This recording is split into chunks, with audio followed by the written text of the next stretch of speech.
जय हिंद साथियों। तो कैसे हैं आप सब साथियों। अगर आप में भी हो जुनून वर्दी का और आपको भी अगर हो जुनून अपने माता पिता के सपने को साकार का, तो जुड़े हमारे साथ और करें अपने तैयारी की शुरुआत बिल्कुल बहुत आसान तरीके से और बहुत मज़ेदार तरीके से। तो साथियों चलिए हम लोग लेके आ गए हैं आपका जो बिहार पुलिस में पूछा जाता है साइंस का प्रश्न, उन्हीं प्रश्नों का निचोड़ लेके आए हैं। हमारे साथ जुड़े और अपनी तैयारी को और मजबूत बनाएं।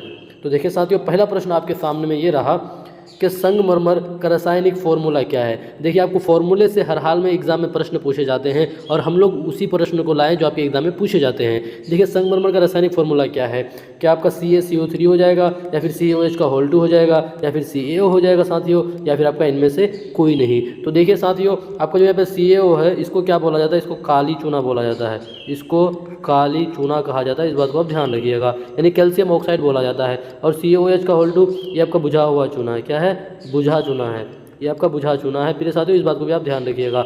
और आपका जो CaCO3 है इसी को क्या बोला जाता है, संगमरमर का सूत्र बोला जाता है। संगमरमर हो गया, खरिया हो गया, या फिर अंडे का जो बाहरी कवच होता है वो सबका आपका क्या है, CaCO3 यानी संगमरमर का आपका सूत्र हो जाएगा साथियों। तो इस सवाल का जवाब आपका हो जाएगा कि ऑप्शन नंबर ए। बाकी सब बातों को भी आप नोट करते हुए चलेगा, जैसे कैल्शियम ऑक्साइड काली चूना, CaOH का होल 2 बुझा चूना, इन सभी बातों को भी आप लोग नोट करते हुए चलिएगा साथियों। चलेंगे इसके बाद अगले प्रश्न में, इसी तरह से आप लोग मेहनत करते चलें और हमारे साथ जुड़े रहें।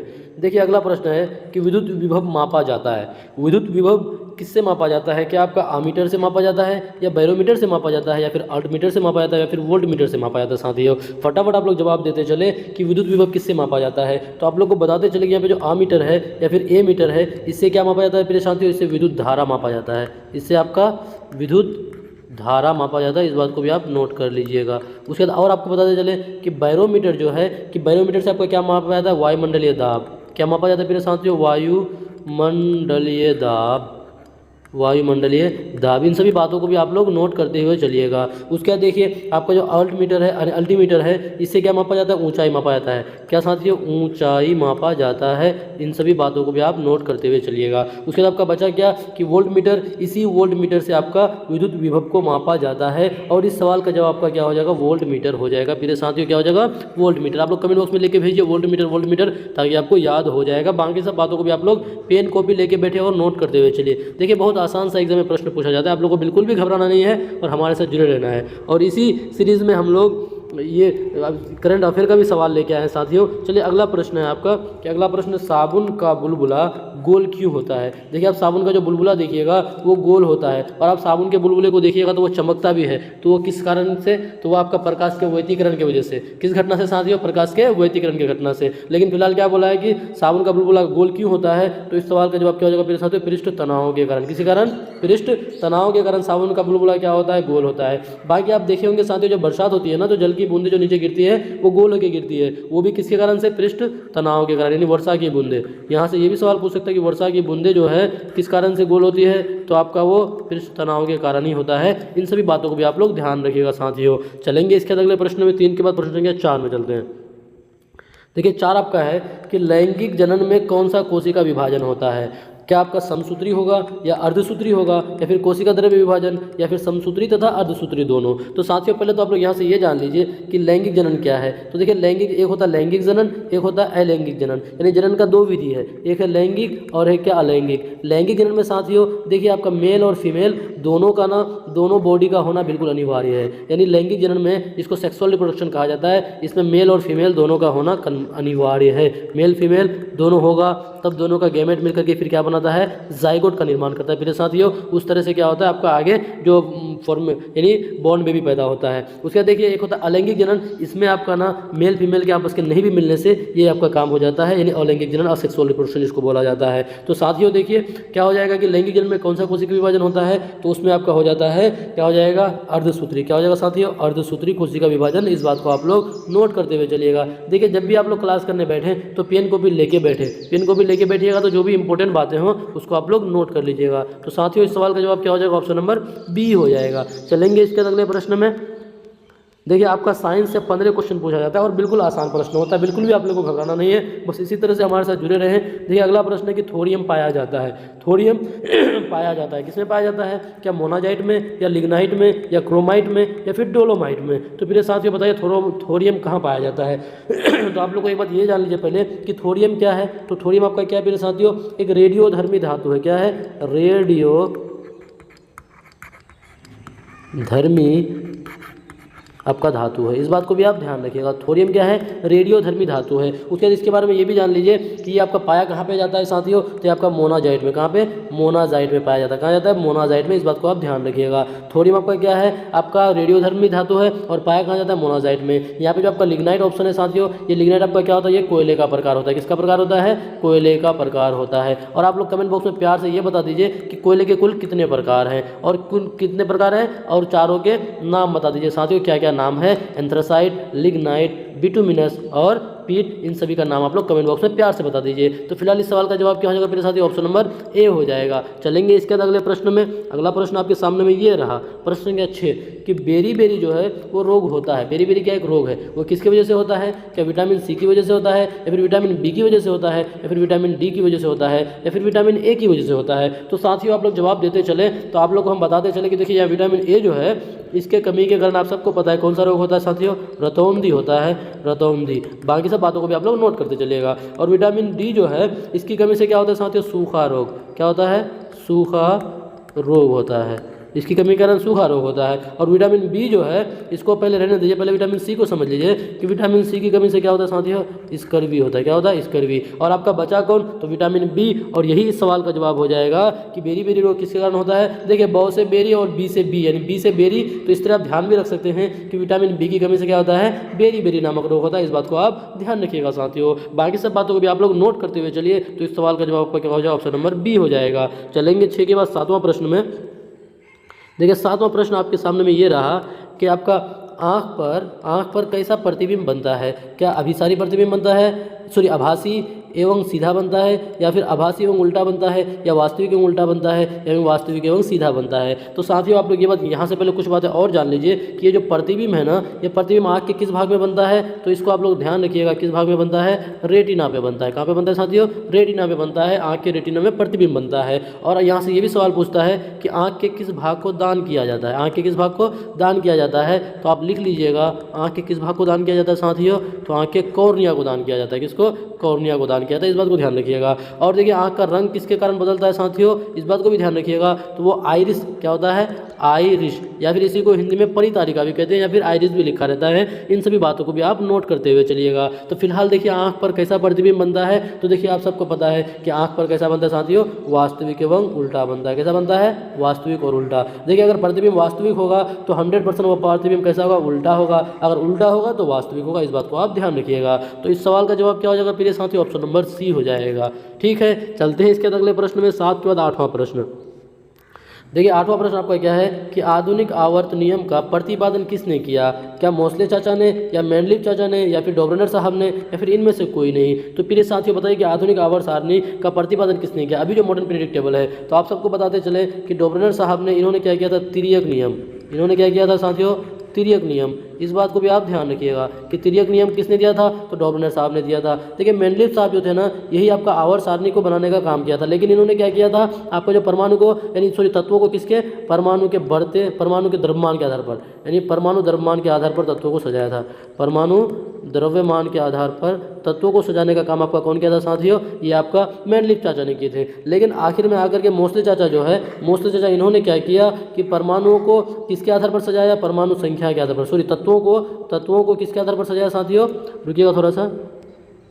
हाँ अब देखिए कि ये मोसले चाचा क्या किए थे? इन्होंने तत्वों को किसके आधार पर? तत्वों को परमाणु संख्या के आधार पर, तत्वों को परमाणु संख्या के आधार पर सजाने का काम कौन किए थे? आपका मोसले चाचा। और अभी का जो आवर्त सारणी है, आवर्त नियम है, वो आपका कौन है? मोसले चाचा का ही है। तो इस सवाल का जवाब क्या हो जाएगा? ऑप्शन नंबर ए हो जाएगा साथियों। क्या हो जाएगा? Option number A. आधुनिक आवर्त सारणी के बारे में कुछ बातें और आप जान लीजिए जो आपके एग्जाम में सीधे पूछे जा सकते हैं। क्या कि आधुनिक आवर्त सारणी में समूह कितने हैं? क्या आप साथियों? समूह अगर पूछे तो कितना है? 18 हैं। इस बात को ध्यान रखिएगा। अगर आधुनिक आवर्त सारणी में आपको आवर्त पूछ दे साथियों कि आवर्त की संख्या कितनी है, तो 7 है। इस बात को भी आप लोग ध्यान रखिएगा। ठीक है साथियों। और इसको कितने ब्लॉक में बांटा गया है? तो 4 ब्लॉक में, एस, पी, डी और एफ। इस बात को भी आप ध्यान रखिएगा साथियों। चलेंगे इसके अगले प्रश्न में। देखिए अगला प्रश्न आपका क्या है प्रश्न संख्या 9 है कि भारी जल का प्रयोग किया जाता है। भारी जल का प्रयोग कहाँ पे किया जाता है? क्या थर्मल पावर प्लांट में, या फिर हाइड्रो पावर प्लांट में, या फिर इस्पात उद्योग में, या फिर न्यूक्लियर रिएक्टर में? तो आप लोग जवाब देते चले,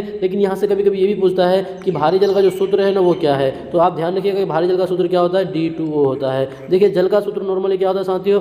H2O। और जल के आप जानते हैं हाइड्रोजन जो है, हाइड्रोजन का 3 समस्थानिक है। क्या होता है? प्रोटियम, ड्यूट्रियम और ट्रिटियम। तो देखिए जो भारी जल है इसमें ड्यूट्रियम की संख्या यानी ज़्यादा है, इसलिए यहाँ पे D2O इसका नाम रखा गया है। तो देखिए भारी जल को D2O बोला जाता है, इसको भी आप ध्यान रखिएगा। और इसका प्रयोग कहाँ होता है साथियों? तो इसका प्रयोग आपका हो जाता है न्यूक्लियर रिएक्टर में होता है। कहाँ होता है साथियों? न्यूक्लियर रिएक्टर में होता है। इस बात को आप ध्यान रखिएगा, इस बात को आप पेन कॉपी लेकर के नोट कर लीजिएगा कि भारी जल का प्रयोग कहाँ किया जाता है? न्यूक्लियर रिएक्टर में। देखिए यहीं पे अपना साथ में 2-3 बार बोलने का अगर कोशिश कीजिएगा तो मेरे ख्याल से आपको याद हो जाएगा साथियों, मेरे ख्याल से आप लोगों को याद हो जाएगा। चलेंगे इसके अगले प्रश्न में। अगर आप लोगों को वीडियो अच्छा लग रहा है तो आगे और भी बने रहे हमारे साथ। देखिए अगला प्रश्न है कि चींटी के काटने पर दर्द होने का कारण क्या है? देखिए आपको जो ही चींटी काटता है ना आपको दर्द होता है, क्या रीज़न है? क्या उसमें चींटी के डंक में फॉर्मिक अम्ल पाया जाता है, या एसिटिक अम्ल पाया जाता है, या नाइट्रिक अम्ल पाया जाता है, या कार्बोनिक अम्ल पाया जाता है? साथियों जवाब दीजिए। तो देखिए आप लोग को बताते चले कि ये जो नाइट्रिक अम्ल है ना साथियों, नाइट्रिक अम्ल क्या होता है? ये स्ट्रॉन्ग एसिड है। क्या है? Strong acid. आप जानते हैं कि टोटल 3 ही स्ट्रॉन्ग एसिड है, उनमें से आपका एक नाइट्रिक अम्ल भी क्या है? स्ट्रॉन्ग एसिड है। इसको आप ध्यान रखिएगा। और एसिटिक अम्ल जो साथियों ये किस में पाया जाता है? आपका सिरका में पाया जाता है। किसमें? सिरका जो होता है, सिरका में आपको क्या पाया जाता है? एसिटिक अम्ल पाया जाता है। और फॉर्मिक अम्ल जो है ना साथियों, इसी को मेथेनोइक अम्ल भी कहा जाता है। और यही फॉर्मिक अम्ल आपका किस में पाया जाता है? ध्यान रखिएगा कि चींटी में। फिर कैसा चींटी? तो लाल चींटी। कैसा साथियों? लाल चींटी। इस बात को ध्यान रखिएगा। उसके बाद कभी कभी आपको बिच्छू भी पूछ देता है। बिच्छू तो बिच्छू के भी डंक में भी आपका यही पाया जाता है, फॉर्मिक अम्ल ही पाया जाता है साथियों। इस बात को ध्यान रखिएगा। तो चलेंगे इसके अगले प्रश्न में। तो इस सवाल का जवाब क्या हो जाएगा? ऑप्शन नंबर ए हो जाएगा। देखिए लाल चींटी पूछे, या फिर बिच्छू पूछे, या फिर मधुमक्खी साथियों। क्या? मधुमक्खी यानी हनी बी, जो हनी बी होता है ना, इसके भी काटने पर आपका फॉर्मिक अम्ल ही पाया जाता है। तो चलेंगे इसके बाद बाकी सब बातों को भी आप लोग नोट करते हुए चलिए, आपके लिए बहुत फायदेमंद है। चलेंगे इसके अगले प्रश्न में 10 का 11वां प्रश्न। देखिए 11वां प्रश्न आपके सामने में ये रहा। प्रश्न क्या है आपका कि जर्मन सिल्वर बना होता है। किसका बना होता है? क्या कॉपर, टिन और जिंक का, या फिर जिंक, निकेल और टिन का, या फिर कॉपर, जिंक तथा निकेल का, या फिर इनमें से कोई नहीं? साथियों बताइए। देखिए ये वाला सवाल जो है, ये वाला सवाल TRE 2 में भी पूछा गया सवाल है। ये वाला सवाल आपका TRE 2 जो आपका BPSC TRE एग्जाम हुआ था उसमें भी पूछा गया सवाल है कि जर्मन सिल्वर बना होता है। किसका बना होता है साथियों? तो आप लोग को बताते चले कि जर्मन सिल्वर जो आपका है वो कॉपर है, और जिंक है, और निकेल का है। कॉपर, जिंक तथा निकेल का। ऑप्शन नंबर देखिए, option number C, copper, zinc तथा निकेल का बना होता है। इस बात को आप ध्यान रखिएगा। ठीक है साथियों कि कॉपर, जिंक तथा निकेल का कौन बना होता है? आपका जर्मन सिल्वर बना होता है। और यहाँ से कुछ बातें और जान लीजिए जो आपके एग्जाम में हूबहू पूछे जाते हैं। क्या पूछे जाते हैं कि कांसा जो है ना आपका, कांसा, ये कांसा किसका बना होता है साथियों? तो कांसा ध्यान रखिएगा किसका? तांबा, खंबा नहीं, तांबा प्लस टीन का। तांबा और टीन का क्या बना होता है? कांसा बना होता है। इस बात को आप ध्यान रखिएगा। एक और पूछा जाता है यहाँ से, बार बार आपके एग्जाम में पूछे जाते हैं ऐसे प्रश्न कि पीतल जो है साथियों ये किसका बना होता है? तो पीतल किसका मिश्रण है? आपका तांबा और आपका किसका साथियों? जिंक, जिसको जस्ता बोला जाता है। देखिए इन दोनों बातों को भी आप लोग नोट कर लीजिएगा। एक तो आप जर्मन सिल्वर को नोट कर लीजिएगा, उसके बाद आप किसको नोट कीजिएगा साथियों? आप जर्मन सिल्वर के बाद आप कांसा को यहाँ पे नोट कर लीजिएगा, और आपका पीतल को आप नोट कर लीजिएगा। बहुत इंपॉर्टेंट पॉइंट है ये सब आपके एग्जाम में सीधे पूछे जाते हैं। तो इस सवाल का जवाब क्या हो जाएगा? ऑप्शन नंबर सी हो जाएगा। चलेंगे इसके बाद अगले प्रश्न में, 11 के बाद 12वां प्रश्न। देखिए 12वां प्रश्न आपके सामने में ये है कि लार में पाया जाने वाला एंजाइम कौन सा है? देखिए हमारे मुंह में जो लार बनता है, जो सलाइवा जो है, लार जो बनता है, उसमें कौन सा एंजाइम पाया जाता है साथियों? तो देखिए आप तो जानते हैं कि लार ना भोजन को पचाने में सहायता करता है। इस बात को आप जानते हैं। तो बताइए उनमें से लार में कौन सा एंजाइम पाया जाता है? तो क्या उसमें लाइपेज एंजाइम पाया जाएगा, या फिर एमाइलेज पाया जाएगा, या फिर ट्रिप्सिन पाया जाएगा, या फिर लाइसोजाइम पाया जाएगा साथियों? तो देखिए आप सबको पता है कि लार में कौन सा एंजाइम पाया जाता है, तो क्या हो जाएगा साथियों? एमाइलेज हो जाएगा। क्या हो जाएगा? लार में एमाइलेज एंजाइम पाया जाता है। इस बात को आप ध्यान रखिएगा। हमारे मुंह में जो लार बनता है उसमें कौन सा एंजाइम पाया जाता है? Amylase enzyme. अब देखिए साथियों इसी को ना टाइलिन भी कहा जाता है। इसी को क्या बोला जाता है? टाइलिन। इस बात को भी आप ध्यान रखिएगा। इसी को टाइलिन भी कहा जाता है। कहीं पे आपका अगर वो नहीं रहे, एमाइलेज नहीं लिखा रहे और टाइलिन ऑप्शन में है, तो आप टाइलिन को टिक मार लीजिएगा। आप कंफ्यूज नहीं कीजिएगा कि सर वहाँ तो एमाइलेज था ही नहीं। इस बात से आपको घबराना नहीं है। देखिए इसी को ना टाइलिन भी कहा जाता है। तो लार में आपका कौन सा एंजाइम पाया था साथियों? एमाइलेज पाया जाता है। ठीक है। उसके बाद कुछ बातें और आप जान लीजिए कि यहाँ पे जो आपका लाइपेज जो है ना साथियों, लाइपेज ये क्या करता है? वसा को तोड़ने का मतलब काम करता है। वसा को तोड़ने का काम करता है। वसा को तोड़ने का कार्य। इस बात को भी आप ध्यान रखिएगा। वसा को तोड़ने का कार्य कौन करता है? आपका लाइपेज करता है। उसका देखिए प्रोटीन को पेप्टाइड में बदलता है कौन? आपका जो ट्रिप्सिन है ना, इस सबसे भी आपका एग्जाम में पूछा जाता है, बहुत बार बार पूछा जाता है। प्रोटीन को पेप्टाइड में बदलने का कार्य में बदलना। देखिए प्रोटीन को पेप्टाइड में कौन बदलता है साथियों? तो आपका ट्रिप्सिन बदलता है। अब बताइए यहाँ से अगर आपके एग्जाम में कोई भी सवाल पूछे तो क्या आपसे छूटेगा? बिल्कुल नहीं। तो इसलिए आप क्या कीजिए साथियों, सारी बातों को भी आप लोग नोट करते हुए चलिए और एक कॉपी बनाइए, नोट की कॉपी बनाइए, ताकि आपको हमेशा वो पढ़ने में आसानी हो। चलेंगे 12 के बाद 13वां प्रश्न।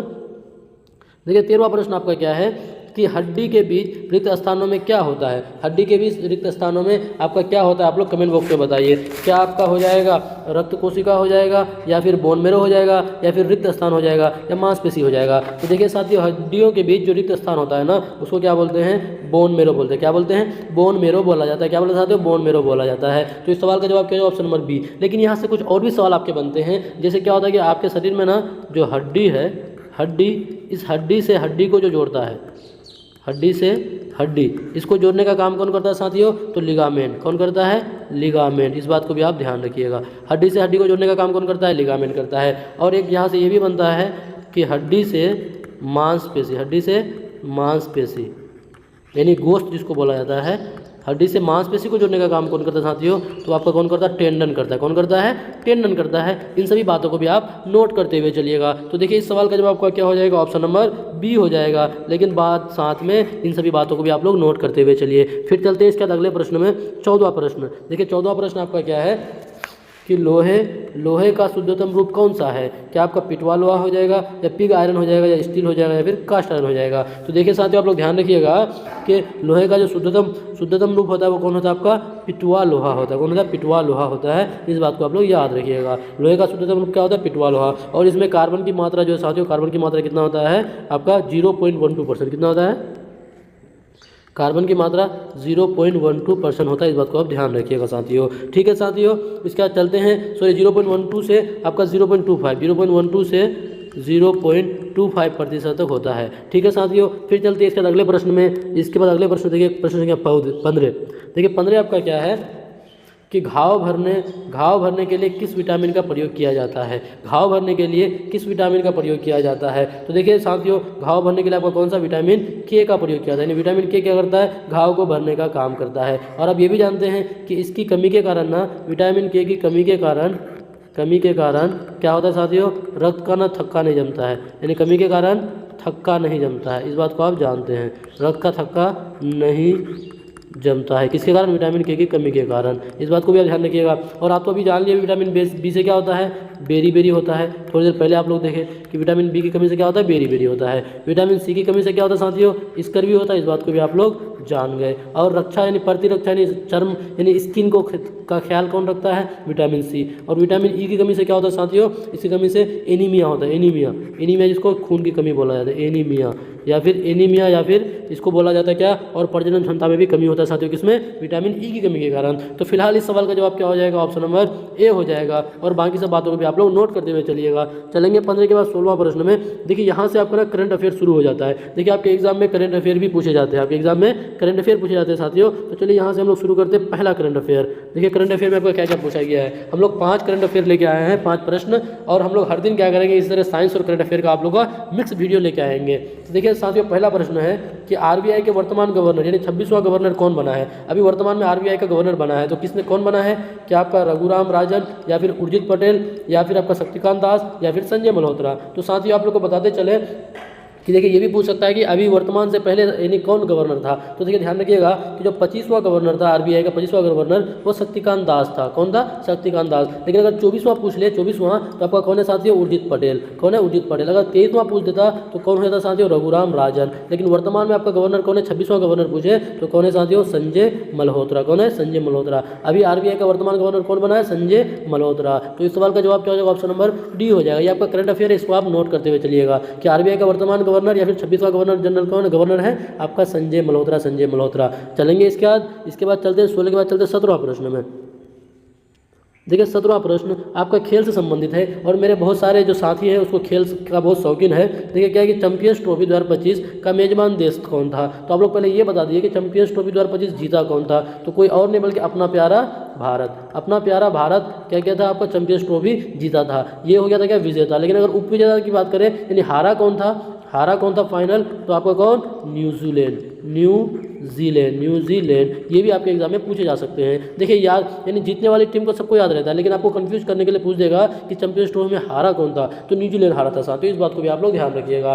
उसका देखिए क्या आपका ये होता कब है, हर 4 साल पर होता है, हर 4 वर्ष पे आपका चैंपियंस ट्रॉफी होता है, ये भी आपके एग्जाम में पूछे जा सकते हैं। और ये कौन सा एडिशन था साथियों, इस बार जो 2025 का चैंपियंस ट्रॉफी है कौन सा एडिशन था, ये 9वां संस्करण था, 9वां संस्करण या फिर इसको एडिशन बोला जाता है, इस बात को भी आप ध्यान रखिएगा। जो आपका जो चैंपियंस ट्रॉफी 2025 है वो कौन सा एडिशन था, 9वां एडिशन था, इस बात को भी आप ध्यान रखिएगा साथियों। और विजेता कौन है, अपना प्यारा भारत। उप विजेता कौन था, न्यूजीलैंड। तो कितने सालों में होता है, 4 सालों में। ये कौन सा एडिशन था, 9वां एडिशन था। अब यहाँ से मेजबान कौन किया था साथियों, इस बात को ध्यान रखिए। तो मेजबान कौन किया था, पाकिस्तान और यूएई, ये दोनों मिलकर के मेजबान किया था। और हमारा प्यारा देश भारत पूरा सब मैच कहाँ पे खेला था, यूएई में खेला था। तो साथियों यहाँ से एक बात और आप ध्यान रखिएगा कि 2025 के बाद जो 2029 में होना है, 2029 में जो होना है, तो 2029 में चैंपियंस ट्रॉफी का मेज़बानी कौन करेगा, तो कोई और नहीं बल्कि अपना प्यारा देश भारत करेगा। 2029 में क्या करेगा, भारत मेज़बानी करेगा। भारत मेज़बानी करेगा किसका साथियों, चैंपियंस ट्रॉफी का, इस बात को आप ध्यान रखिएगा। तो देखिए और ये भी यहाँ से ये भी सवाल पूछ सकता है कि चैंपियंस ट्रॉफी में प्लेयर ऑफ द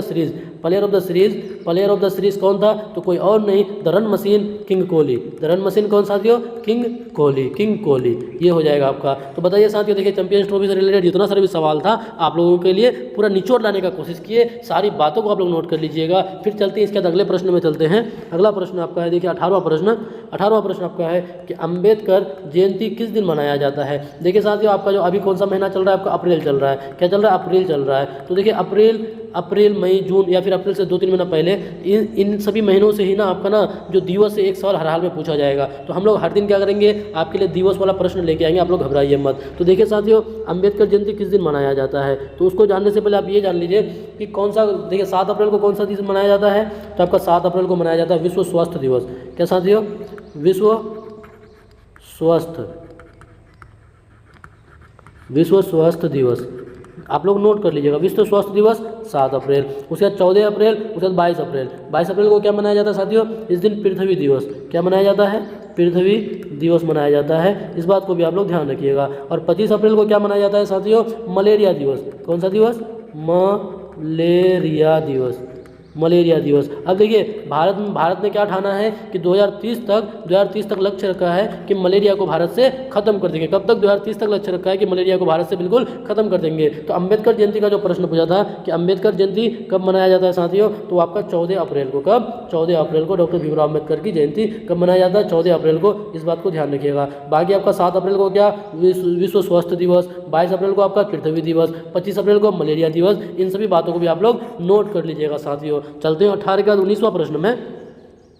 देखिए 19वां प्रश्न आपका है कि 30 मार्च 2025 को 10वां ब्रिक्स नीति योजना संवाद कहाँ आयोजित किया गया था। देखिए ब्रिक्स जो है एक संगठन है, ब्रिक्स, इसमें कुल ना 5 देश शामिल है। 5 देश देखिए, बी से हो गया ब्राजील, आर से रूस, आई से इंडिया, सी से चाइना और एस से साउथ अफ्रीका। देखिए पूरा ब्रिक्स है। अब देखिए इसमें ना आपका जो सम्मेलन होता है, आप ध्यान रखिएगा कि जैसे मान लिया जो सबसे पहले आपका यहाँ पे कौन है, बी है, तो ब्राजील में होगा, उसके बाद रूस में होगा, फिर इंडिया में, फिर चाइना में, फिर साउथ अफ्रीका में। इसी तरह से ना एक सीक्वेंस में इन ये जो संगठन है इसमें क्या होता है, बैठक होता है। तो देखिए सवाल पूछा है कि 2025 में 10वां ब्रिक्स नीति योजना संवाद कहाँ आयोजित किया गया था। क्या इंडिया में किया था, या फिर जोहान्सबर्ग में, या फिर ब्राज़ील में, या फिर चीन में।